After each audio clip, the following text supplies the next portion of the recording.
President. Today, a full bench of the High Court unanimously dismissed a Qantas appeal concerning their illegal sacking of almost 1,700 ground workers at the height of the pandemic. The decision means that Qantas has now been found on 3 separate occasions to have illegally sacked these workers, twice in the Federal Court and today in the High Court. Qantas funded 3 appeals despite taking $2.7 billion in taxpayers' money to supposedly keep people employed and the airline running during the pandemic. The importance of the outcome in the High Court today cannot be understated. By dismissing this appeal by Qantas, the High Court has sent employers all around Australia a very clear message that they cannot opportunistically prevent workers from exercising their legal rights to bargain and take industrial action.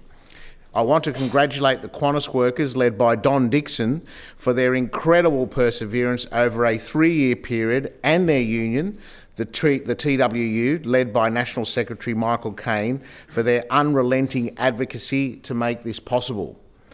This is a monumental win for these workers who have been through so much personally and financially because of Qantas's atrocious behaviour. But let's not forget that some of the damage to these workers is irreversible.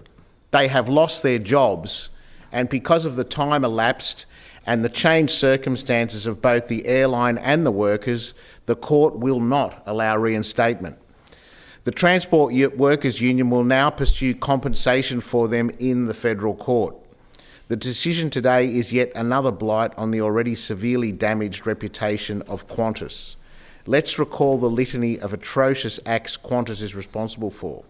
The airline is currently the subject of a workplace prosecution by Safe Work New South Wales for standing down a health and safety representative, Theo Seramatidis, after he spoke up for his fellow Qantas workers who were cleaning planes at the very start of the COVID pandemic without adequate PPE and cleaning equipment.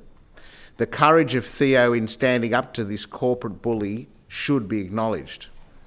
Between May and July last year, Qantas allegedly accepted bookings from people for flights that had already been cancelled and delayed, telling customers about it. This impacted thousands and thousands of customers.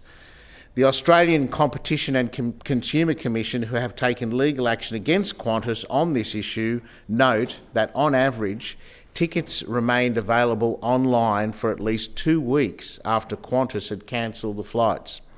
The ACCC also claims that the average number of days Qantas delayed updating customers about the status of their cancelled flights was 18. In August, a class action was launched claiming that many customers entitled to receive a cash refund for flights cancelled because of COVID instead received flight credits or vouchers which were far below the value of the cash refunds they were allowed.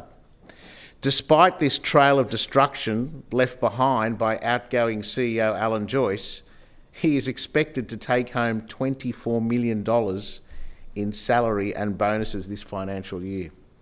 On 24th of August, Qantas announced that the company's profits for the 2022-23 financial year were $2.47 billion. The public have patently, and rightly so, lost faith in this once great airline Qantas, who have had more complaints about them to the ACCC than any other company in Australia.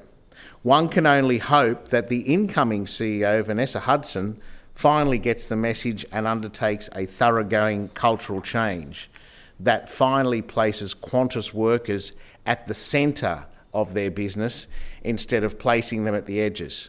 Mr. Deputy President, this is a monumental landmark decision by the High Court of Australia, and what it says is that if you try and opportunistically use circumstances such that Qantas did under the cover of COVID after taking billions in taxpayers' money, if you try and foreclose the rights of working people in Australia to participate in the life of their union and take industrial action, you will be caught out. It's a monumental decision, and I want to thank the workers and their union for standing up.